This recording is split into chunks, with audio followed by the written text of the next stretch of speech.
abra sua Bíblia, primeira carta de Pedro, lá no finalzinho, vai lá no fim, Apocalipse, volta algumas cartas, primeira carta de Pedro, capítulo 2, nós vamos ler do verso 4 em diante. Hoje, excepcionalmente, a minha versão não é NAA, a minha versão vai ser NVI, o pessoal do mídia aí, que vai projeta a versão da NVI, por favor.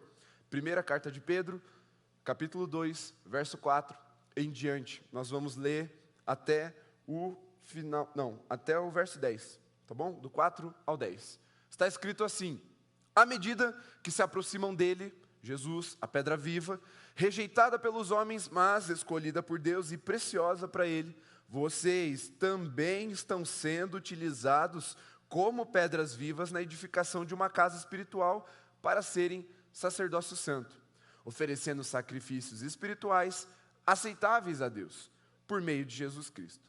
Pois assim é dito na Escritura: eis que põe em Sião uma pedra angular, escolhida e preciosa, e aquele que nele confia jamais será envergonhado. Portanto, para vocês, os que creem, esta pedra, Jesus, é preciosa. Mas para os que não creem, a pedra que os construtores rejeitaram tornou-se a pedra angular, e pedra de tropeço e rocha que faz cair.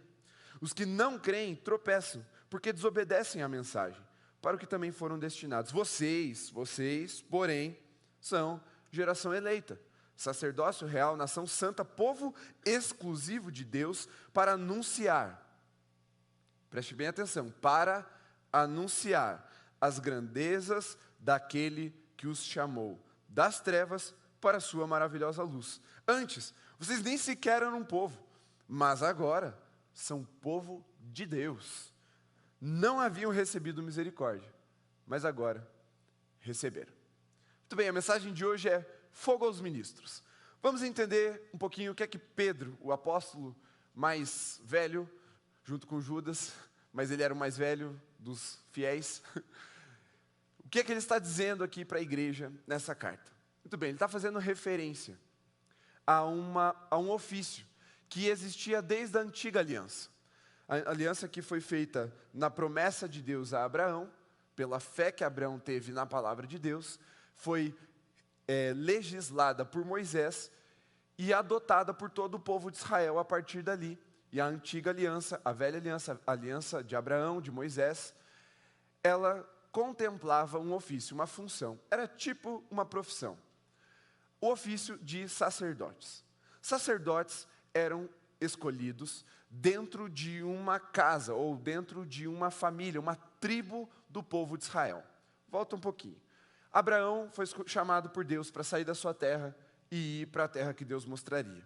Abraão gerou Isaac. Isaac gerou Jacó, que no vale de Jaboque, depois chamado Peniel, lugar onde ele teve um encontro com Deus, teve seu nome mudado para Israel. Israel é o príncipe do Senhor.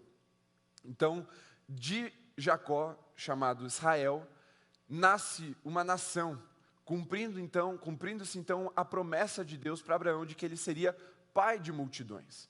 E ali Israel gera 11 filhos. As 11 tribos, ou melhor, as 12 tribos são dos 11 filhos de Israel, de Jacó. Um dos filhos de Jacó, tendo como nome José, aquele que governou o Egito, ele teve 2 filhos.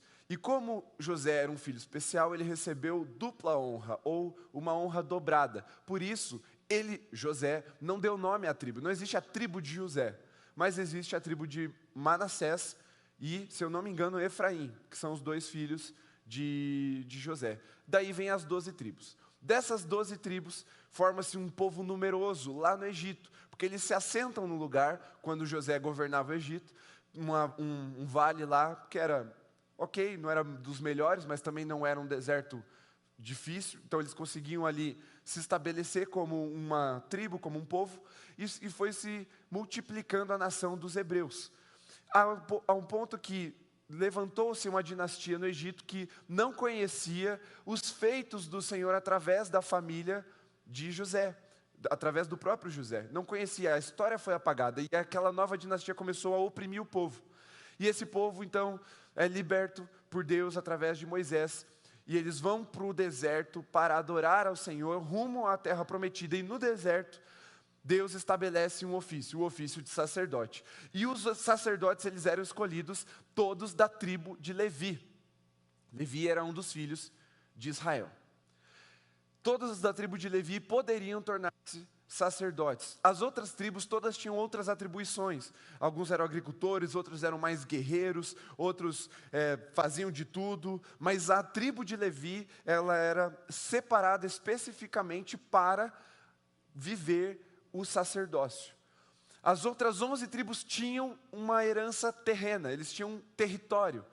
Israel, a nação, era distribuída em 11 tribos, mas os levitas não tinham uma terra, não tinha um território deles. Eles ocupavam a função sacerdotal no templo, que era de ministrar incessantemente, constantemente ao Senhor uma adoração agradável. E na lei está prescrito como que isso deveria ser feito. E lá no Levítico, capítulo 6, está escrito que sobre o altar, cujo fogo foi dado pelo Senhor, deveria permanecer a chama acesa, não deveria se apagar. Todos os dias, os sacerdotes deveriam colocar a roupa apropriada, ir lá, tirar as cinzas, enquanto ainda não apagou, claro, tira as cinzas, coloca lenha nova para que o fogo volte a crepitar com força, aumentar ali a sua intensidade, o seu calor e a sua luz, e as ofertas continuassem sendo entregues naquele altar como uma forma de adorar.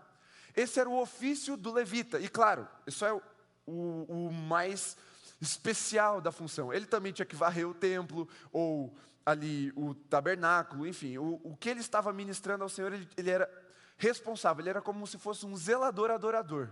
É tipo dar uma vassoura para Eliezer e falar assim: se vira, o templo é você que cuida. E eles tinham que cuidar tanto do tabernáculo como do templo, mas especialmente da adoração, especialmente do altar que não podia apagar. O fogo veio de forma sobrenatural, dado por Deus. O fogo não poderia ser acendido por pessoas humanas. Isso é o conceito de fogo estranho, talvez você já tenha ouvido falar. É quando o ser humano acende fogo, mas o fogo santo, aquele que ardia no altar, era responsabilidade dos sacerdotes fazerem com que ele permanecesse aceso. Deus deu fogo, mas quem não deixa apagar são os sacerdotes. São os ministros separados pelo Senhor para tal coisa. Só que, aí é que está o segredo, que já não é mais segredo, vou revelar para vocês. A intenção de Deus era que a nação de Israel fosse um povo de sacerdotes, e não um povo com sacerdotes. Deus revela esse desejo em Moisés, e isso fica explícito, claro, durante toda a Escritura, até o Novo Testamento, quando em Jesus isso é propagado a todo aquele que crê em Jesus se torna ministro, se torna sacerdote, responsável por ministrar ao Senhor uma intimidade, uma adoração, um relacionamento. Por isso nós cremos no sacerdócio universal de todo crente. Todo aquele que crê em Jesus é sacerdote. Não é só o marido que é sacerdote do lar. Todos são sacerdotes diante do Senhor, porque todo crente tem responsabilidade de ministrar ao Senhor todos os dias uma adoração de intimidade, uma adoração que agrade ao Senhor. Só que aqui Pedro está falando que nós em Cristo Jesus, por recebermos misericórdia, porque nós cremos nele, fomos chamados de geração eleita, sacerdócio real, povo santo e adquirido por Deus, de propriedade exclusiva do Senhor. E ao sermos contemplados com essa identidade, com esse ofício, nós nos tornamos responsáveis. A chama não vai apagar. Amém? Eu e você somos responsáveis por fazer com que a chama desse lugar continue ardendo até a volta de Jesus. O responsável não é o pastor Luiz Wagner, não sou eu. O responsável não são o pessoal do louvor. Todo aquele que crê em Jesus como seu Senhor e o seu Salvador é responsável. E Jesus é aquele que, ao olhar para nós e nos salvar, Ele nos dá fogo, Ele ministra fogo aos seus discípulos. E o que é esse fogo? Se no Antigo Testamento era um fogo literal, na Antiga Aliança era um fogo literal que precisava permanecer aceso no altar do Senhor. O que é, na Nova Aliança, esse fogo que não pode ser aceso por mãos humanas, não pode ser trabalhado e feito por mim e por você, mas precisa vir do céu? O que é esse fogo? Esse fogo é a própria pessoa do Espírito Santo. É o Espírito de Deus sendo derramado sobre nós como fogo, para que sejamos revestidos de poder e de autoridade, para nos tornarmos testemunhas de Cristo Jesus. E veja, quando Pedro fala todas essas coisas que nós nos tornamos como povo de Deus, nós antes não éramos nem povo, nós não tínhamos nenhuma identidade. Agora, povo de Deus, para quê? Para quê? Para que Jesus fez isso?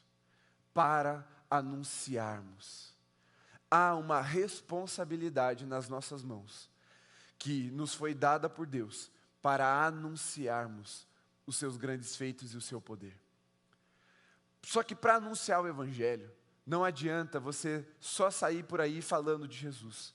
Você, antes disso, precisa fazer com que a chama permaneça acesa no altar. Eu conheço, e eu estou falando de verdade mesmo, eu conheço gente assim que eu acompanhei por muito tempo, que falava muito de Jesus. Quase todo lugar que ia. Mas era um traste. E não tinha um compromisso de intimidade, não ministrava ao Senhor fogo, não tinha esse compromisso diário de permanecer trocando as cinzas por lenha, para que o fogo continuasse ardendo em seu coração. Ele fazia muito mais por um tipo de desencargo de consciência. Pelo menos eu falei de Jesus, mas não havia santidade, intimidade, relacionamento.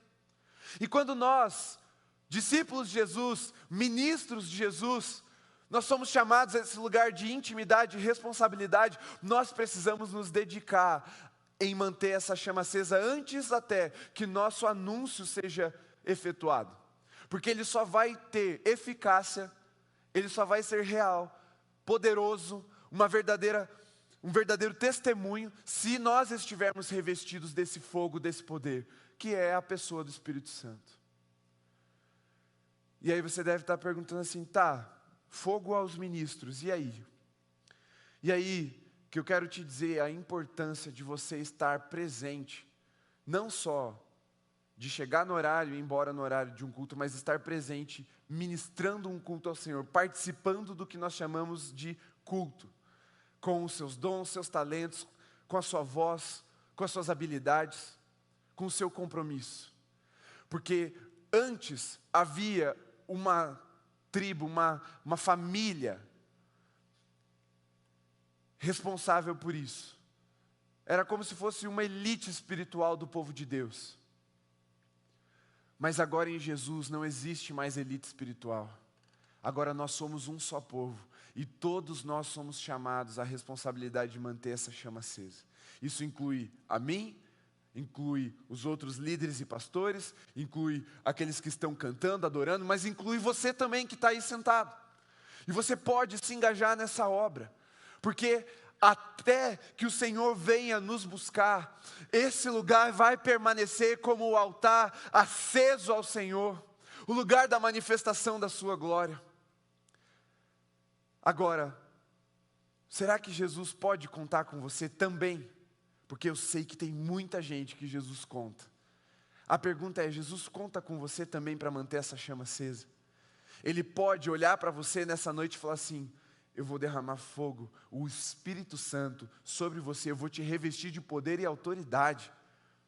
Ele pode olhar para você e fazer com que essas coisas aconteçam sobre a sua vida, confiando de que você vai assumir esse lugar de responsabilidade, de fazer com que a chama permaneça acesa no altar, de ser o sacerdócio real. Sacerdócio real não é real ou virtual ou falso, é sacerdócio real de realeza. É aqueles a quem o rei chama para perto de si, para ministrar a ele, para servir a ele.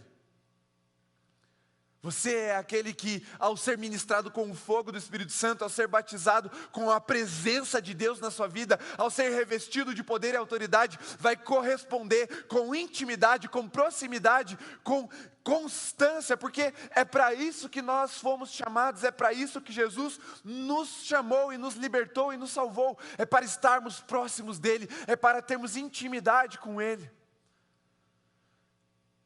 É para nos destacarmos daqueles que não creem, como aqueles que estão próximos do Rei de todas as nações, próximos do Senhor de todo o universo. Por isso que a igreja, o povo de Deus na nova aliança, não tem mais uma casta especial de pessoas que vão ministrar e adorar o Senhor, não. Antes o sacerdote, ele pegava as ofertas do povo e levava até o altar do Senhor, porque só ele podia entrar em alguns lugares do templo, e só o sumo sacerdote, que era o maioral dos sacerdotes, entrava no lugar do santo dos santos, que era o lugar da glória, da presença palpável de Deus. Agora, em Cristo Jesus, o véu que separava esse lugar do santo dos santos, de todos os outros sacerdotes, e também de todo o povo que ficava para fora, o véu que estava lá, separando os homens de Deus, o seu Pai, o seu Criador, esse véu se rasgou em Cristo Jesus. Quando Jesus estava lá rasgado pelo castigo que nos trouxe a paz, pendurado, nu na cruz, era o símbolo, na carne de Cristo, aquilo que separava o homem de Deus foi rasgado. E aí, num ato profético e sobrenatural, lá no templo, enquanto Cristo estava pendurado, morrendo ali na cruz, castigado pelos nossos pecados, o véu que estava lá no santuário, rasga de cima para baixo, dando acesso agora, de cima para baixo, porque nenhum homem poderia alcançar por si próprio o acesso à presença de Deus, mas Jesus veio fazer o que nós não podíamos fazer. Jesus veio fazer o impossível, Ele veio saciar a sede da humanidade, a sede pela presença de Deus, que tanto consome o coração do ser humano. E você e eu temos acesso em Cristo Jesus. Fomos chamados sacerdotes em Cristo Jesus, que é o nosso sumo sacerdote. Ele é aquele sacerdote que pega na nossa mão e nos leva até a presença de Deus. E Ele morreu para que nós pudéssemos desfrutar dessa presença como sacerdócio real. Por isso, não despreze o presente que Cristo te deu. Porque muitos andam por aí como ovelhas desgarradas sem pastor, mas nós temos um bom pastor. Muitos andam por aí perdidos, sem um alvo, sem destino, sem um propósito, mas nós podemos nos aliançar, nos ajuntar a uma missão que tem peso de eternidade. Cristo nos dá um propósito com peso de eternidade, e eu e você podemos fazer parte disso. Talvez você olhe para o seu trabalho e não reconheça propósito. Talvez você olhe para os seus relacionamentos e não reconheça propósito. Talvez você olhe até para a sua família e fale: por que cargas d'água eu constituí família? Deixa eu te dizer que se você pegar na mão desse Jesus que está estendendo ela para você nessa noite e permitir que Ele te leve até a presença de Deus, todas essas coisas vão ser endireitadas para um propósito eterno. Você vai trabalhar com propósito, você vai viver com propósito, você vai constituir família com propósito, você vai estudar com propósito, a sua vida vai ter um sentido, porque afinal de contas, eu sou um sacerdote real, eu sou uma geração eleita, eu sou um povo santo de propriedade exclusiva do Senhor, e dessa presença que eu experimento todos os dias, quando me junto com os meus irmãos a ministrar um culto ao Senhor, eu posso levar ela comigo, porque fogo aos ministros do Senhor, seja sobre nós a presença derramada do Deus Altíssimo, Deus vivo, o Deus de Israel, o Deus de todas as nações. Seja sobre nós o fogo do Espírito Santo, que nos reveste. Naquela profecia rápida de Jesus: eu vou, é melhor que eu vá, mas vai vir o Consolador. E olha, eu estou indo, Atos 1, eu estou indo. Espera um pouquinho, porque do alto vocês vão ser revestidos de poder. A todos os ministros foi dada a promessa de sermos revestidos da presença de Deus. Todos vocês aqui, todos vocês que nos acompanham de casa, todos nós somos ministros do Senhor. Fiquem em pé aí no seu lugar. Feche seus olhos por um instante. Tente meditar rapidamente nessa palavra.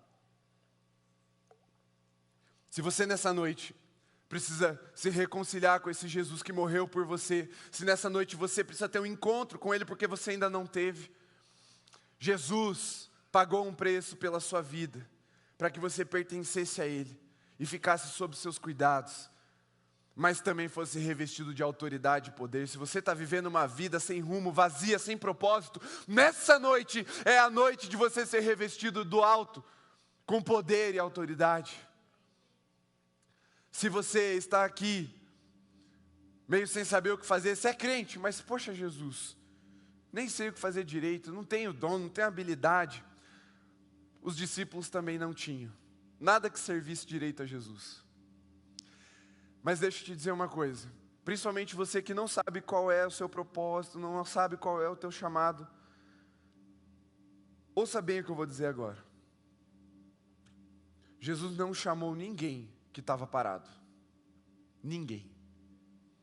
Os discípulos estavam pescando, os discípulos estavam lá nas suas profissões, outros estavam seguindo um outro mestre, João Batista, como o próprio apóstolo João, se não me engano, um dos Tiagos também.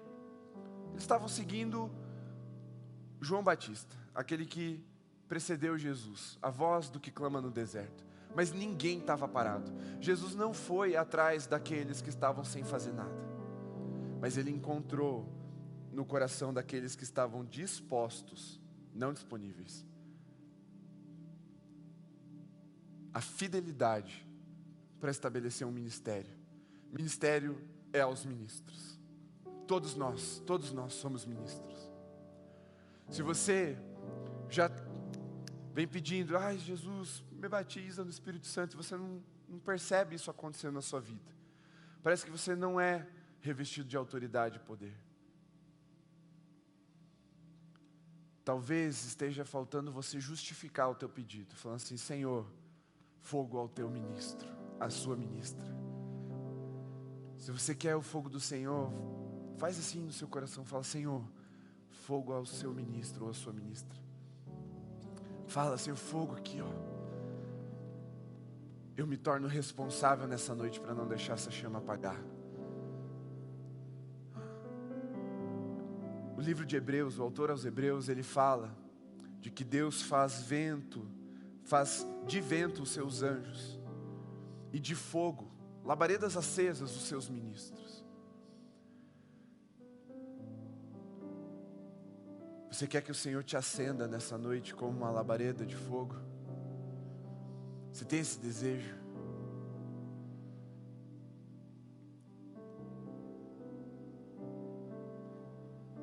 Se sim, vou pedir que você erga sua mão aí no seu lugar, para qualquer uma dessas perguntas que eu te fiz.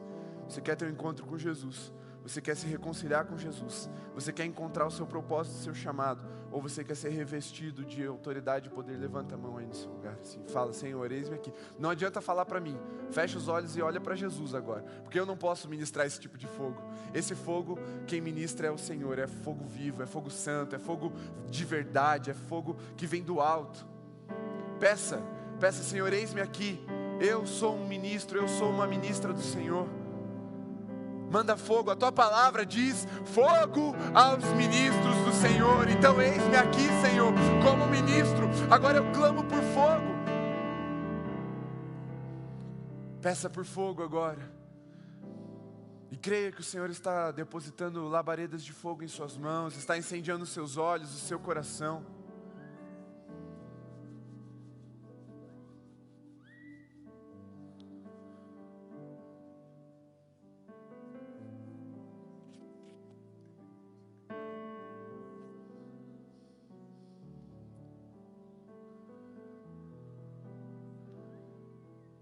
Espírito Santo, vem sobre esse lugar, vem com a tua glória, vem com a tua majestade, vem com esse fogo, Vem, Senhor, porque somos nós os teus ministros.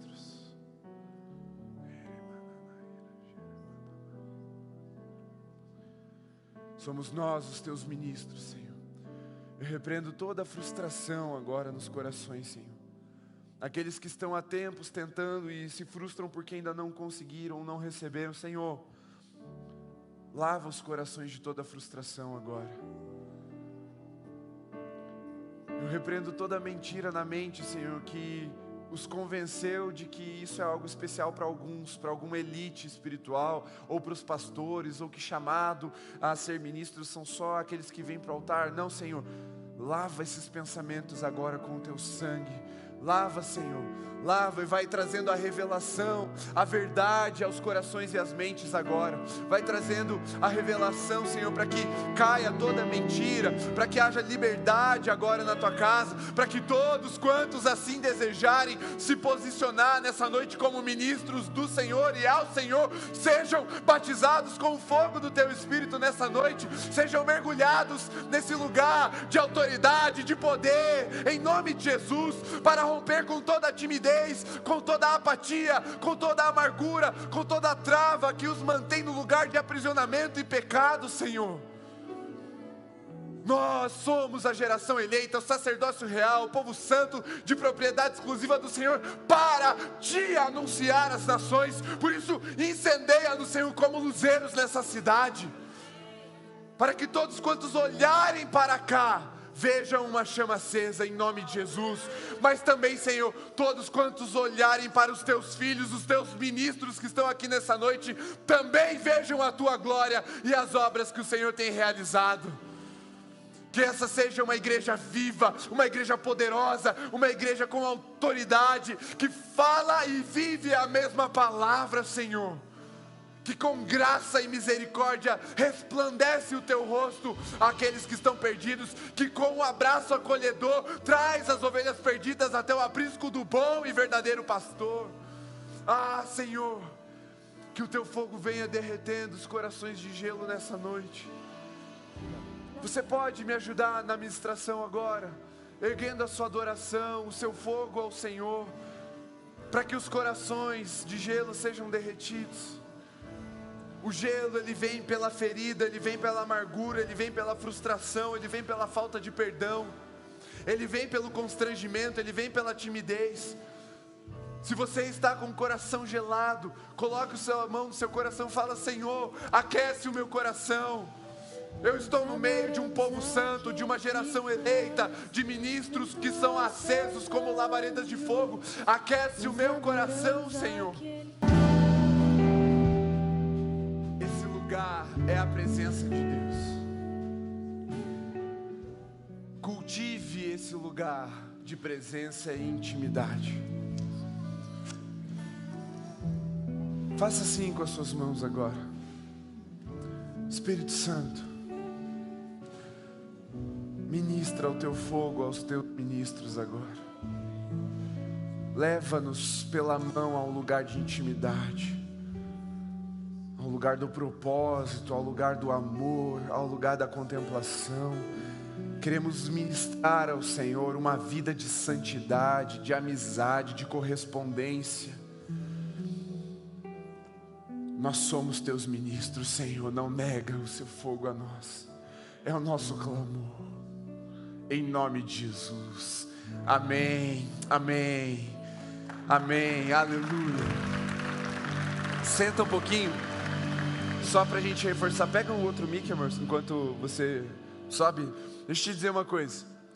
Hoje nós tivemos a nossa feira do discípulo e você é convidado a servir no ministério conforme aquilo que Deus colocou nas suas mãos. Você pode servir com seus dons, talentos, ou até simplesmente com a sua vontade, porque eu creio que habilidades, talentos e até dons, eles podem ser desenvolvidos ou despertados, mas no serviço. Então, deixa eu te fazer um convite. Se você não serve em nenhuma área do Holy, você vai procurar a levanta aí para o pessoal te ver, Gi. Vem aqui, na verdade, vem cá, porque às vezes tem alguém assistindo e vai querer saber quem procurar depois. A Gi, ela coordena essa parte do voluntariado, das áreas de operação do nosso culto. Se você deseja se tornar um ministro ao Senhor, na casa do Senhor, você vai procurar a Gi e ela vai te ajudar a encontrar os líderes. A não ser que você já conheça o líder da área, você vai direto no líder. Mas se não, você não faz ideia quem procurar, não faz nem ideia nem de por que procurar, ela sabe por quê. E ela vai te responder, ela vai te suprir todas as dúvidas da sua vida se você procurar ela. Então procura, Gi, tá bom? Pode sentar lá. Você que tem o desejo de se juntar a esse grupo de ministros ao Senhor, procure então agir para a gente dar continuidade a esse engajamento. Amor, pode falar. Pessoal, sobre o retiro, vocês viram os avisos ali. Nós estamos há 3 meses, menos de 3 meses, no nosso retiro de jovens, que vai acontecer nos dias 10, 11 e 12 de novembro. Nós anunciamos recentemente que a gente ampliou um pouquinho a faixa etária também. Então, a partir de 15 anos, vocês podem se inscrever. A gente sabe que tem uma galera ali que vai estar fazendo o Enem, caiu bem na segunda fase. Mas, se você não se encaixa nessa realidade, eu quero te orientar, te instruir a preencher o Forms que a gente tem naquele QR Code lá atrás, ou está também na bio do Instagram. Então, preencham o formulário para que a gente já receba aí a inscrição de vocês, ainda que vocês façam o pagamento em um outro momento. Algumas pessoas me falaram, Cami, eu não me inscrevi ainda porque eu vou pagar depois. Mas a gente está avançando aí nas inscrições, e à medida que a data também chega, a gente precisa começar a organizar algumas coisas, comprar, preparar. Então, é interessante que a gente já receba o teu nome, é importante que a gente já receba a tua inscrição, ainda que o teu pagamento seja feito depois. Beleza? Entenderam? Então, vocês vão lá, preenchem o formulário, mesmo que o pagamento seja feito depois. Se você quer parcelar em 4 vezes, esse fim de semana, né, o último prazo para que vocês consigam esse parcelamento em 4. Quando chegar setembro, fica em 3. Ok? Outra questão importante é que algumas pessoas não se inscreveram, e eu conversei com alguns, por questões financeiras, por falar, Cami, eu não consigo arcar com todo o valor, então eu não me inscrevi. Então, eu quero te instruir, mais uma vez, a nos procurar, se você tiver dificuldade pela questão financeira. A gente está procurando várias formas aí de arrecadar esses recursos e te apoiar, completando esse valor, para que você não deixe de ir. Então, né, o nosso desejo é que ninguém fique de fora do retiro por motivos financeiros. A não ser que você tenha um outro compromisso, chega com a gente, porque a gente está se organizando para isso. Tá bom? E um terceiro ponto é, se você não poderá ir ao retiro, mas você quer também ofertar diretamente para o retiro, nos procure, né? Você oferta ao Senhor, direcionado ao retiro, para que a gente também faça esse movimento, essa organização, e entenda que você está fazendo parte dessa forma. Certo? Então, lá atrás... e outra coisa. Depois que se inscreveu e vai fazer o pagamento, me procure ou procure a Carol. Não sei onde a Carol está. Está lá atrás. Tá? Tanto eu quanto a Carol estaremos ali para receber o pagamento, porque a gente precisa dos comprovantes. Então, a inscrição vocês podem fazer diretamente pelo Forms. Mas, ao fazer o pagamento, o Pix, como for, a gente precisa do contato de vocês, precisa do comprovante para dar baixa. Qualquer dúvida, questionamento, enfim, me procurem para a gente sanar tudo. Beleza? Era isso. Beleza, muito bem, pessoal. Alguém aqui ainda não está em célula, não entendeu o que eu faço semana que vem, porque não vai ter culto? Você vai procurar um líder de célula. Pergunta para qualquer pessoa aí, fala assim, me aponta um líder de célula. Líderes de célula, se manifestem, já fala, me procura e tal, já vai arrecadando o pessoal para a tua célula, para a confra da semana que vem. Entendeu? Só reforçando o aviso, semana que vem nós não teremos o culto aqui na juventude, porque a nossa liderança estará num retiro que é focado para a liderança, então não teremos o culto aqui. Vocês vão fazer, ministrar ao Senhor uma comunhão santa entre os irmãos, na casa de alguém, no parque, no boliche, no salão de festas, enfim. Vocês vão ter essa liberdade para gerar amizade e relacionamento. Eu conto muito com os líderes de célula para fazer isso, organizarem. Se você, líder, vai nesse retiro, deixa alguém da sua célula responsável por organizar tudo, beleza? Para que a gente aproveite bem esse sábado. E aí, no outro sábado, retomamos com umas que eu disse que eu ia começar esse sábado, porque eu tinha esquecido do retiro. Então, para não ter a quebra, eu adiei para daqui 2 finais de semana o início de uma nova série de mensagens. Beleza, gente? Feito? Fiquem em pé, vamos orar para encerrar o nosso culto. E os visitantes, ao final, você pode passar lá no stand de integração, tem uma galera pulando lá, balançando os braços. Fez o RU agora. Eles vão dar um presente para vocês, pegar o nome de vocês para abrir contato. Vocês podem conversar com eles, caso vocês não estejam em célula e queiram se aproximar de alguma galera aí para o final de semana que vem. Então, fale ali, eles vão ter esse direcionamento para vocês. Coloque a mão assim como no lado de quem recebe. E com o amor de Deus, o nosso Pai, a graça de Jesus, o Filho, e a comunhão do Espírito Santo seja sobre a sua vida, seja sobre a sua casa, a sua família e toda a igreja de Jesus espalhada por toda a terra. Amém. Amém?